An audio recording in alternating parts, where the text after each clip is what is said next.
Hi guys, I just thought we'd do a little video on our new staff member Tim. Say hi Tim. Hi. Tim's been with us for 4 weeks. Yeah, 4 weeks. 4 weeks, and I just thought I'd ask Tim a few questions, a few aimed at anyone looking to get into the industry. So, number one, give us one thing you enjoy or you're enjoying the most about your electrical apprenticeship 4 weeks in. Yeah, I love to work with my hands. It's just great being able to be on the job and learning at the same time. Cool. And are you still going? What's your least favourite so far? Least favourite is... You can be truthful if it's me. Yeah, joke. I think it's...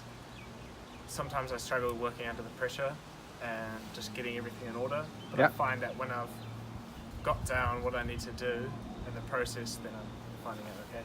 So what's one tip you would give a new apprentice to overcome that? Make sure you suss out sort of what is needed and what the end result is going to be before you start. Yeah, exactly. So you need to know what the end job's going to look like before you start the job. If you start the job without knowing what it looks like, you don't know how to get to the end. Yeah, exactly. So what I've been trying to teach Tim is all about processes and how it works. So everything is like a conveyor belt. We get to the job, we do the same process every time. We drill a hole in the wall. It's the same process every time.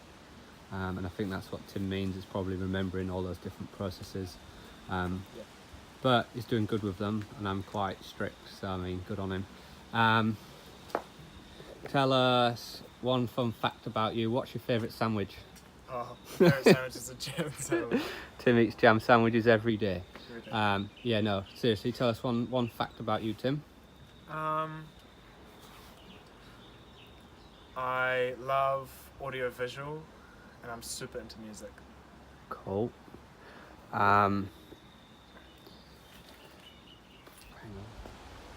So obviously you're only 4 weeks in, but just tell me a little bit on how you actually secured the job with Coastal. Like, what did you do? How encourage other people on gaining their apprenticeships?